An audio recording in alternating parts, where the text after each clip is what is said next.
Hello YouTube, Robin Hood Bricks here, and welcome to part 6 of our supermarket build, which should see us finish not only the building, but all of the street scenes outside as well. Well, as usual, before we get started with anything new, I need to do some amendments as sent in by you, so I'll need my bedoying buzzer. And after the absolute plethora of adjustments from last time, there are only a few very minor ones, just moving things by one stud or what have you, but two significant ones which are definitely worthy of a bedoying. The first one is just on my shelving. I've already done it in that I've added a second row of items, very small items that are kind of clipped onto modified plates here. So I've just got some sort of invitations, whatever's represented by that joke thing, and some more one by ones with these sort of dumplings on, so maybe that's dumpling mix or something like that. And it feels exactly the same space, but just looks a lot more busy. And if you kind of put that into position there, I can even push it down properly, it looks very much like the sort of scene you'd expect to see near a checkout. So yeah, I really like that, and I don't know kind of why I didn't think of it in the first place, to be honest, so thank you for that. And the second one was kind of a challenge in a way, and it was to use some baguettes and try and get them also into the sort of bakery area right in the corner there, kind of standing up in, well, a sort of bin, I suppose. But there's not really much room, and we haven't really got much room to move things around either. So it was kind of a challenge to see whether I could squeeze them in. And, well, challenge accepted. I think I can. So what I've got is a panel piece. And it's very important this is an old style panel piece without the side supports, that I'm going to kind of mount bricks on the side, kind of like that against the wall, which should give me enough space to kind of just squeeze in some of these baguettes against the wall in that very, very last stud of space. So I'm really using every available inch. And that means I'm going to have to kind of go off the side of this cabinet and kind of into the wall behind the ATM. Wow, very complicated and complex build style indeed. So I'm probably going to have to take apart quite a bit of this in order to show you what I'm doing. Well, to achieve this challenge, I've had to rip off the entire corner of the build, and I've replaced the last orange juice, which will have to go somewhere else, with a modified brick. And I've managed to find a sticker that says toffee on it. So maybe that's a toffee flavoured sort of, I don't know, milk drink or something like that. Something sounds a bit horrid, but nonetheless, there we go. But that gives us two more studs to go off at the bottom here. Hopefully you can see that is black. So I can push that down. And instead of what was the 1x8 tile that made up the side of this refrigerator unit, I can now use a 1x6 and then attach the bottom of my panel piece on there sideways. So we've got that kind of little hole to stack our baguettes in. Now that does mean I've had to change the wall as well, which is why I've taken off the original wall and kind of come back with this construct, which is a bit more complicated. You might be able to do it with a 2-tool panel piece, but it definitely works very well with a 3-tool one because it's actually flush with that wall. And then I should be able to rebuild back everything I've done before, but you can see now I've just got that little sort of area that I can slot the loaves in. So let me just do that now actually. Put one there and one there in different colours. And that looks pretty perfect if you ask me.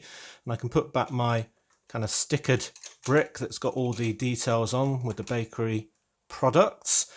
My wall. Hold on, I'm going to have to put on the rest of the ATM there. See, it all fits perfectly.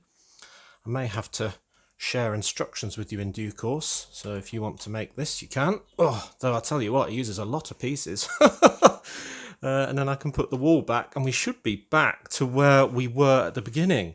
There we go, except for now there is a baguette area at the end. Let me just see if I can kind of pick this up and show you that a little bit better.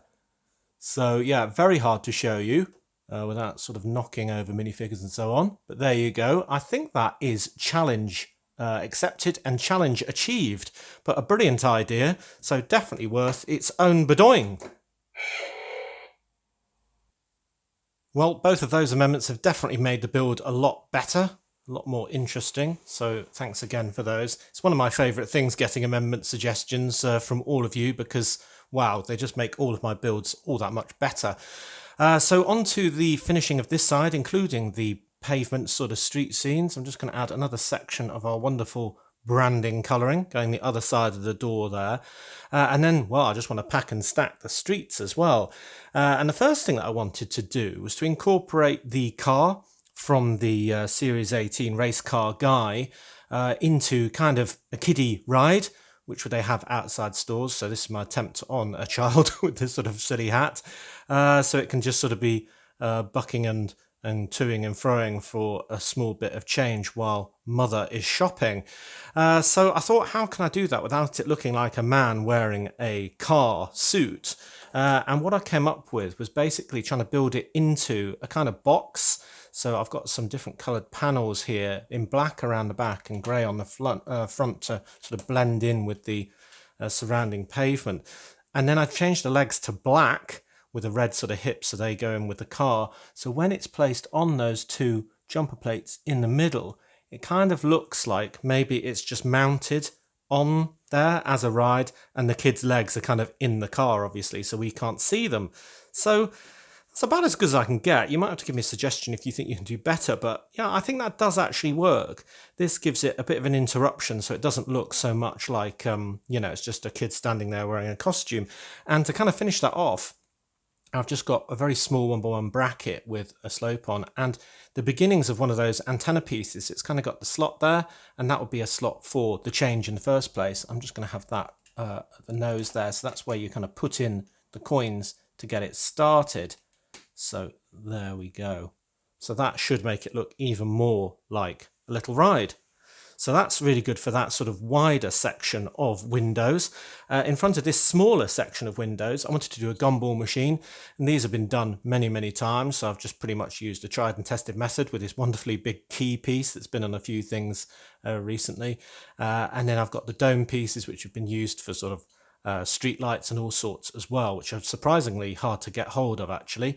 And in there, just for the prizes, I kind of wanted to keep it as genuine Lego, so I've used quarter tiles just because they're the smallest, and it means that I can kind of put in as many as possible whilst still having a bit of interesting shape compared with just round ones.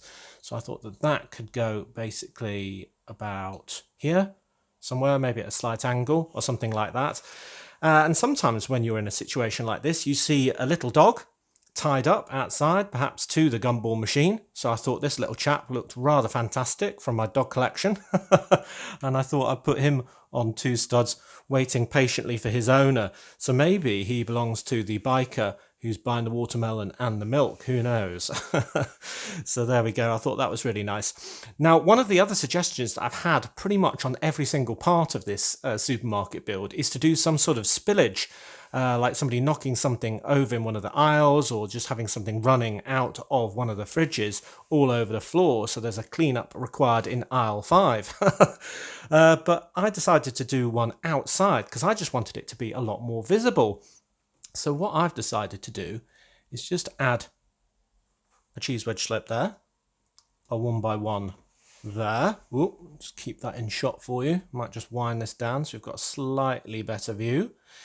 And then I could mount to one of these pieces a carton of milk, but upside down, so putting it stud into that hole. So when I attach it to the next jumper plate, it very much looks like it's been dropped, and I can kind of tilt that at an angle so it's really, really just touching there. So it looks like somebody has spilt some milk.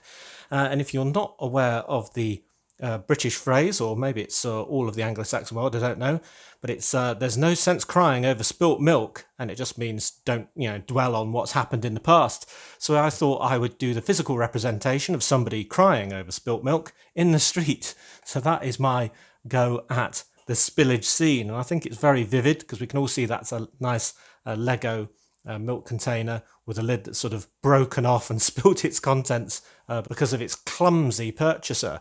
So there you go. What do you think of that for the spillage scene? I like it. So anyway, there is one busy side. Maybe we should turn it 90 degrees and get on with the next side as well. Now the next section of wall is relatively straightforward. Uninterrupted windows with our colour scheme continuing. And on the other side, I've just got a newsstand sticker from the bus station set 60154. So when we look on the inside, we've kind of got that sign, which is not really focusing on but you get the idea for the actual newsstand, and that's in the same lime colour. That's why I chose that for that section. So if you're somewhere else in the store and you want your newspaper, then you know which area to head for. So I think that is a nice little touch in there. But for this long side, I decided to do all of my fruit and veg. This is often the case in the UK. We have all the displays on the outside of the building. And it was also inspired by the stickers in the sticker pack that we've looked at already. I'm going to be using these round ones shortly for a big round sign. I realised I didn't use any of these cereal ones, for example, for cereal puffs, which look very funny. But what I'm planning to use here are both this big food market sign and these other ones for my windows. So we've got some chilies being advertised here for sale. So I thought I would have some mixed chilies, just using these horn pieces in lime, yellowish, orange and red. Then we've got some watermelon being advertised on this sign. So there we are. There's our watermelon kind of container. Then what else have we got? We've got green apples there. And furthermore, on this chalkboard, we've got some red apples. So maybe that is what is contained there. And then we've got carrots as well. And that can be done quite easily. I know there's a carrot piece, but I prefer to do it this way because it's a bit more in scale with a Lego minifigure. And it's kind of those Unikitty type unicorn horns in orange, just with one of those kind of a bit of foliage pieces sort of stuck on the end. So that is quite good. And then just to complete the picture for good colour, I've got mixed cherries of all sorts of different colours. And of course, the wonderful pineapples, because I wanted them because somebody's buying one for a start, so they need to be included as well. And that did mean I had to leave out, for example, bananas, which will go now on a crate in my cargo area when I get to that. And yeah, I had quite a lot of pineapples. Oh, one's gone walkabout. So they'll go in my cargo area as well. And yeah, I've got more. I'm going to have to do a pallet of watermelon as well. And, you know, I've got all sorts of excess stuff. So that's probably a good problem to have. But I'll limit it to these 6 containers and these stickers, as I say. And I'm going to mount the chalkboard ones onto these sort of black sign pieces that I can then connect kind of using one of these skeleton arm type things in grey to the underside of these containers. And this is going to be an absolute fiddle for me to do on screen with you without losing fruit absolutely everywhere. And this is where the build becomes really sort of fragile. I'm going to have to be careful carrying it. But essentially I'm going to have something on the lower level like that. And then if we want to do apples above it, then I have to kind of slide this in behind it. So we've got a second tier and that can go like that with its chalkboard in between. Wow, doesn't that look great? So let's see if I can do the rest without getting too frustrated. If it all starts, you know, spilling everywhere, then maybe I will stop the video and get it all done and restart it. But there we go. And I've used old brown as well as reddish brown for my containers. And they're very similar colours, to be fair, but that's just going to roll everywhere. But I figured for variety, I would just mix up my boxes. I can tell, I don't know if you can on your screens. So this one's going to need another chalkboard like that. And then that can go in there. Just get the chalkboard up a bit. And there we go. So that's looking rather fantastic. Let's see if I can shove that one in there as well. So yeah, there is our fruit and veg section. And doesn't it look absolutely amazing? I think it looks really vivid and colourful and really brightens up that wall. Kind of just hide a lot of our branding, but we'll get more of that in this section up here, so that won't be too bad either. But yeah, I'm loving that. So I need to add loads of stickers. Basically, all those stickers we've seen, I'm going to add on the windows behind the products themselves, chalkboard ones on there. And then in this section here, I'm going to have a weighing machine, so you can weigh the produce that you want to buy. And this I've done in the colour scheme of the build. So there we go. And I'm using the dish from the Nacho Tuesday guy or whatever it was called from the Lego movie. So that is a machine that I can do there. And on that, I can use one of my unused supermarket stickers. This one being a sort of a display for a weighing machine where you pick the fruit you're weighing and it gives you the price. So I can stick that on the front. So yeah, I've got a lot of sticking to do. And then I can add somebody in front of it giving us a nice wave. Yeah, looking good. Well, there it is, fully stickered. And this might be too many stickers for some people, but for me, I really like it. It's true to life. I think you don't get these stores without them covering every flat surface with some sort of offer. The scales look absolutely great, and these chalkboards look very authentic and quite subtle actually. But the colour and all the shapes of all the different fruit and veg outside really adds to that street scene. And I just love this bowl as well. And there's our stud muffin t-shirted chap. So yeah, that is looking absolutely great, and I've continued the stickers, so we've got a couple of the offers on here as well, so there's not a single flat surface that doesn't have something on. So all we need to do now really is to finish the sort of top level, and I'm really excited because, well, that'll finish it off. So for the sign for the actual place itself, I'm going to have this one from the same sticker pack because it is the branding we're using throughout. So that will go there. And because I've got two sets of that, I kind of figured, well, maybe I'd have one on the inside because, you know, you can have the same sort of branding on both sides. So people know where they're shopping when they're inside as well. So that looks really nice. And that means that I didn't get to use my second one of those, or one of those that I'd collected, or one of those I'd collected on my brick hauls. And a few more stickers on there with trolleys on and things like that. And I was going to use this chicken one as well, but maybe I'll use that at the farm now. But hey ho, can't fit them all in without it looking confused. But I think that looks great. So the last one on this sort of branding for the food market is the round sign one, which I can use double-sided, and that really did inspire the whole build. If it wasn't for that particular round sticker on one of these sort of old Fabuland style signs, then, well, I don't know if this build would have been a reality. So that basically is the pillar of the original building and pins some of those windows in place. So we should be able to see that from the street. And this continues the dark red stripe that some people questioned that goes around the rest of the building. Now, in my mind, I like to design buildings with a bit of a story. And in this case, this was the original building. It's probably had about 5 different uses in its life, which is often the case in the UK. So that's why the old sort of style of the actual building would be present on this front corner, whereas all the more recent branding, when this particular building became a supermarket, they kind of refitted the windows and added that on top.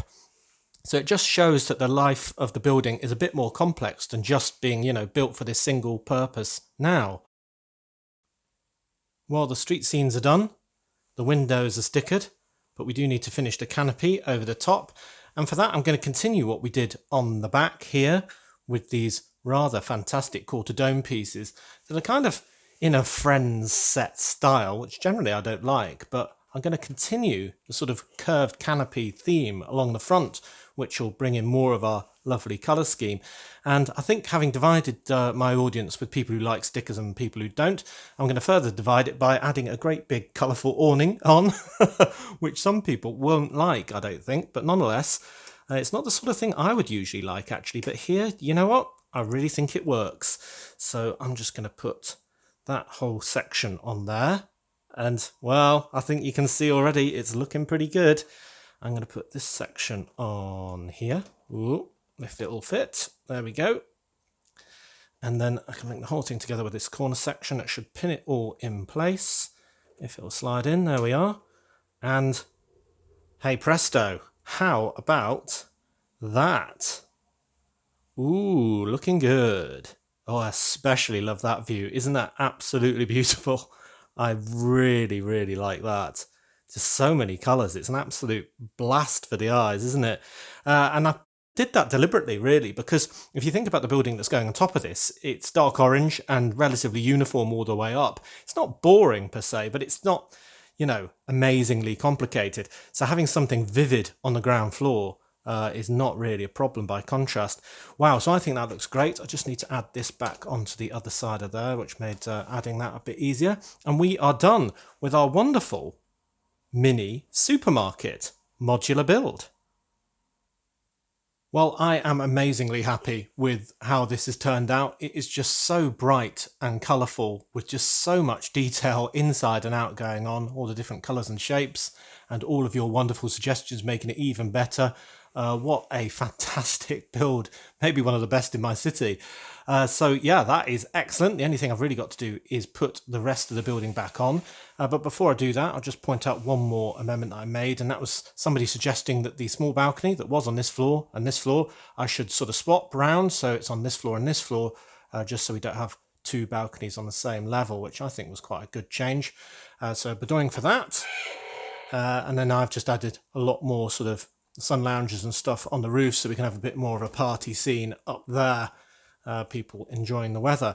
So the real proof of the pudding, the only bit that really remains, is for us to combine these two parts, and it's quite heavy because there's quite a lot. So I'll just do that, and you'll see before I put it on properly that there's kind of a lip there that's deliberate to help me locate it, and one there as well, and they should dovetail with the underside of the roof, which makes it easy to combine. I'll pop that down, and there we go. So we've got the curved edge there, kind of following around and not blocking our wonderful new awning. And it's a different building, as I say. This building, the dark orange, goes in with the sort of grey walled bit with the dark red stripe that we sort of mentioned earlier on there and on this front corner. And then the supermarket would be a very late addition, but I think it does actually work rather well as a combination. What do you think?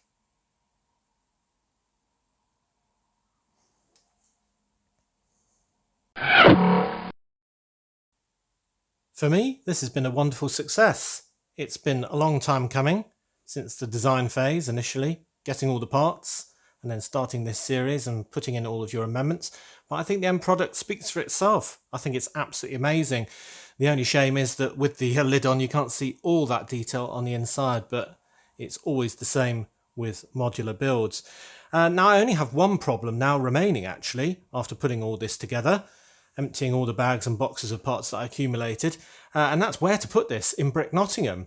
The original site for this was destined to be where the boutique hotel has gone, next to the hospital, around the second standing hole, where its height was going to be very much to its advantage.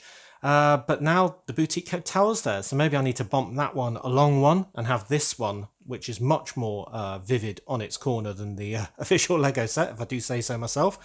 Or maybe I need to bump one of the more established older ones out of its position and move that somewhere else in the city. Maybe I should move the Grand Emporium and Casino somewhere, because this is a better view, or maybe the Brick Bank, or maybe even the Palace Cinema, but I do like the scenes outside that, I must say.